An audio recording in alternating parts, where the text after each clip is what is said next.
किसी को ये दुख है कि उसके पास कुछ भी नहीं। तो भगवान शिव के बारे में ऐसा कहा जाता है कि भगवान शिव त्रिलोक के आदि और अंत के देवता हैं, जिनके आगे दुनिया की सभी शक्तियाँ असफल हुआ था। उनकी माता कौन थी और उनके पिता का क्या नाम था? उन्होंने किससे अपनी शिक्षा प्राप्त की थी और किस किस को शिक्षा का दान दिया था? कहानी यानी शिव पुराण की एक लोकप्रिय कथा के बारे में बताने वाले हैं। शिव पुराण के अनुसार भगवान शिव को स्वयंभू माना जाता है, जिसका मतलब होता है कि भगवान शिव का जन्म स्वयं ही हुआ था। यानी कि इससे एक बात तो साफ हो जाती है कि ना ही भगवान शिव की कोई माता है और ना ही उनके कोई पिता है। इसी कारण से भगवान शिव पंच तत्वों से भी परे हैं, जिस कारण से इन्हें मृत्यु का भी कोई भय नहीं है और इनकी मृत्यु कभी नहीं हो सकती। पर अब बात करते हैं विष्णुपुर। किसी को ये दुख है कि उसके पास कुछ भी नहीं, और जिसके पास सब कुछ, उसे ये दुख है कि पाने को कुछ शेष नहीं। तेज के कारण भगवान शिव की उत्पत्ति हुई थी और उनके नाभि से निकलते हुए तेज से कमल पर विराजमान ब्रह्मा जी का जन्म हुआ था। मगर दूसरी ओर भगवान विष्णु के जन्म के बारे में शिव पुराण में बताया गया है कि एक बार की बात है जब भगवान शिव अपने घुटने मल रहे थे और उनके घुटनों से निकलने वाले मैल से भगवान श्री विष्णु जी का जन्म हुआ था। पर अगर ऐसा हुआ है तो विष्णु पुराण और शिव पुराण एक दूसरे से बिल्कुल अलग हैं। इस कथा के अलावा भगवान शिव के जन्म की एक और पौराणिक कथा काफी ज्यादा पॉपुलर है, जिसे शायद आपने बड़े बुजुर्गों से सुना होगा। पर अगर नहीं भगवान विष्णु और परम ब्रह्मा जी के बीच इस बात पर बहस छिड़ गई थी कि आखिर इस संसार में सबसे महान कौन है। और जब भगवान विष्णु और भगवान ब्रह्मा इस बात को लेकर बहस कर रहे थे तो एक जलते हुए खम्बे के रूप में महादेव उनके बीच आए थे। दोस्तों, वो दोनों इस रहस्य को नहीं समझ पाए और तभी अचानक से एक आवाज आई जिसने कहा कि जो भी इस खम्बे का छोर ढूंढ लेगा वही सबसे महान कहलाएगा। ऐसा सुनते ही ब्रह्मा जी ने एक पक्षी का रूप लिया और खम्बे का ऊपरी हिस्सा ढूंढने निकल गए। वहीं विष्णु जी ने वराह का रूप धारण किया और खम्बे का अंत ढूंढने निकल गए। बहुत देर तक खोजने के बाद भी दोनों में से किसी को भी खम्बे का छोर नहीं मिला और दोनों हार मानकर वापस आ गए।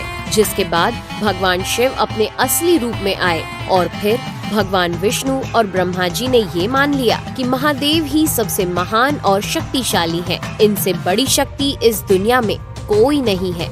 इसके साथ ही शिव पुराण में बताया गया खम्बा इस बात को दर्शाता है कि ना ही भगवान शिव जन्मे थे और ना ही उनका कोई अंत है। और एक कारण तो यही है कि भगवान शिव को स्वयंभू कहा जाता है, यानी भगवान शिव का अंत है ही नहीं, वे अमर हैं।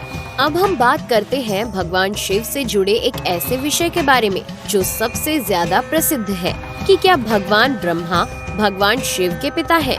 जी हाँ, इनकी ये कहानी लोगों के बीच काफी प्रसिद्ध है। तो आपको बता दें कि आखिर किस प्रकार भगवान शिव ने ब्रह्मा पुत्र के रूप में जन्म लिया था। इसके पीछे विष्णु पुराण की एक पौराणिक कथा है, जिसके अनुसार जब धरती, आकाश, पाताल या कहे पूरा यूनिवर्स जलमग्न यानी पानी में डूबा हुआ था, तब भगवान विष्णु के अलावा कोई भी देव या प्राणी इस संसार में नहीं था। तब केवल विष्णु ही जल सतह पर अपने शेषनाग पर लेटे हुए नजर आ रहे थे। जिसके बाद उनकी नाभि से कमल की डंडी पर ब्रह्मा जी प्रकट हुए और जब भगवान ब्रह्मा और भगवान विष्णु इस यूनिवर्स से संबंधित बातें कर रहे थे तब भगवान शिव प्रकट हुए, जिसके बाद ब्रह्मा ने उन्हें पहचानने से इनकार कर दिया। इस कारण से भगवान शिव रूठ गए और उनके रूठ जाने के कारण भगवान विष्णु ने उन्हें दिव्य दृष्टि प्रदान कर ब्रह्मा जी को भगवान शिव की याद दिलाई। जिसके बाद भगवान ब्रह्मा को अपनी गलती का एहसास हुआ और शिव से क्षमा मांगते हुए उन्होंने उनसे अपने पुत्र रूप में पैदा होने का आशीर्वाद मांगा। जिस कारण से भगवान शिव ने भगवान ब्रह्मा की प्रार्थना को स्वीकार करते हुए उन्हें ये आशीर्वाद दे दिया। लेकिन इसके बाद जब भगवान ब्रह्मा ने इस सृष्टि की रचना शुरू की तो उन्हें एक बच्चे की जरूरत पड़ी और तब उन्हें भगवान शिव का आशीर्वाद ध्यान आया, जिसके लिए भगवान ब्रह्मा ने तपस्या की और बालक के रूप में भगवान शिव उनकी गोद में रोते हुए प्रकट हुए। आपको बता दें कि ये भगवान शिव का एकमात्र बाल रूप है। जब भगवान ब्रह्मा ने उनके रोने का कारण पूछा तो उन्होंने बताया कि उनका कोई नाम नहीं है। तब भगवान ब्रह्मा ने भगवान शिव का नाम रुद्र रख दिया, जिसका मतलब होता है रोने वाला। पर इसके बावजूद भी भगवान शिव चुप नहीं हुए, इसलिए ब्रह्मा ने उन्हें दूसरा नाम दिया। पर शिव को वो नाम भी पसंद नहीं आया और फिर भी वे चुप नहीं हुए। इस तरह शिव को चुप कराने के लिए भगवान ब्रह्मा ने भगवान शिव को 108 नाम दिए थे, जो रुद्र, शर्व, भाव, उग्र, भीम, पशुपति, ईशान और महादेव जैसे नाम थे। और शिव पुराण के अनुसार उनके ये नाम पृथ्वी पर लिखे गए थे। इसके बाद बात आती है श्रीमद् देवी महापुराण की। तो श्रीमद् देवी महापुराण में भगवान शिव की माता और पिता के बारे में बताया गया है। श्रीमद् देवी महापुराण के अनुसार देखा जाए तो एक बार जब भगवान नारद जी ने अपने पिता भगवान ब्रह्मा जी से पूछा कि सृष्टि का निर्माण किसने किया है, साथ ही भगवान विष्णु, भगवान शिव और आपके माता पिता कौन है, तब भगवान ब्रह्मा जी ने नारद जी को त्रिदेवों के जन्म के बारे में बताया। जो बताया वो वाकई चौंका देने वाली बात थी। दरअसल उन्होंने कहा कि देवी दुर्गा और शिव स्वरूप ब्रह्मा के योग से ब्रह्मा, विष्णु और महेश का जन्म हुआ था। यानी प्रकृति का रूप लिए माँ दुर्गा ही हम तीनों की माता है और ब्रह्मा यानी काल सदाशिव हमारे पिता है। इसके साथ ही श्रीमद् देवी महापुराण में भी भगवान विष्णु और भगवान ब्रह्मा के बीच हुए झगड़े की एक कहानी मिलती है, जिसके अनुसार एक बार श्री ब्रह्मा जी और विष्णु जी में झगड़ा हुआ और दोनों में बहस छिड़ी हुई थी।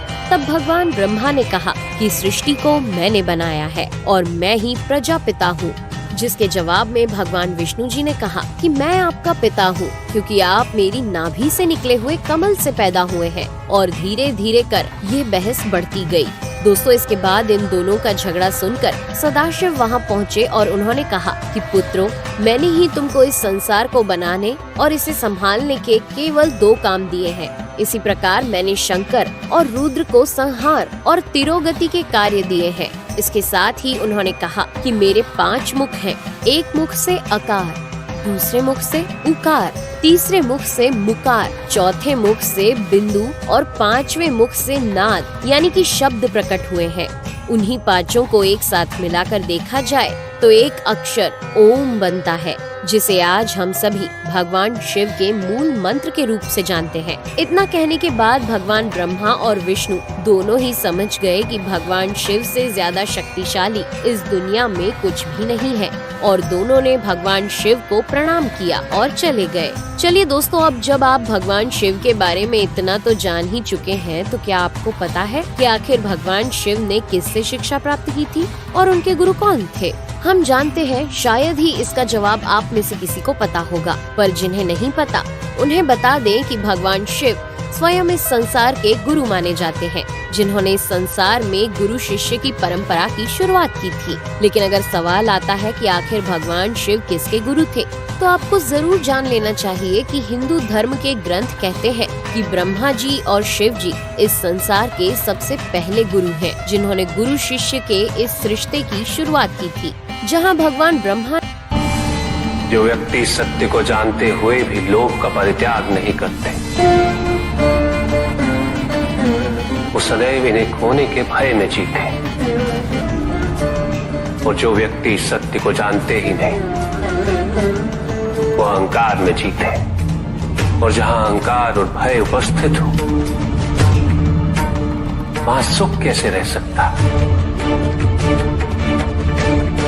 तो अब क्वेश्चन उठ सकता है कि वो 33 कोटि देवी देवता वाला श्लोक आया कहाँ से है? वो आया है बृहद अरण्यक उपनिषद से, जो कि एक कॉन्वर्सेशन यानी कि एक वार्तालाप से लिया गया है। और ये वार्तालाप हो रही है विदग्ध और याज्ञवल्क्य के बीच में, जिसमें विदग्ध बार बार याज्ञवल्क्य से पूछ रहे हैं कि हमारे देवी देवता कितने हैं, और वो सबसे पहले 3306 देवी देवता बताते हैं। और उसके बाद वो उन्हें कैटेगराइज करते हैं 33 में, और फिर जब याज्ञवल्क्य से दोबारा पूछा तो उन्होंने मेन बताते हुए 6 बताए, फिर 3, उसके बाद 2, उसके बाद 1.5 और फाइनली 1। तो पॉइंट ये है कि किसी ने इस पूरी कॉन्वर्सेशन में से एक श्लोक उठाया, उसे व्हाट्सएप पे डाला, उसका शॉर्ट बनाया, व्यूज कमाए और हम सबको चुनाया। तो इसीलिए जब भी कोई ऐसी इन्फॉर्मेशन आती है, ये बहुत जरूरी है कि हम उसको शास्त्रों से चेक करें, पूरा का पूरा उसका कॉन्टेक्स्ट पढ़े, ऊपर नीचे का सब कुछ, बिना जाने बिना सोचे समझे हम आधी अधूरी ज्ञान को ना लें। ये चीज बहुत जरूरी है, क्योंकि जैसे हम देखते हैं आजकल बहुत सारी चीजें सर्कुलेट हो रही है without any reference from the शास्त्र, तो ऐसी चीजों से प्लीज बचें। तो किसी भी चीज का एकदम स्ट्रॉन्ग ओपिनियन बना लेना कि नहीं जी 33 करोड़ नहीं 33 प्रकार के हैं,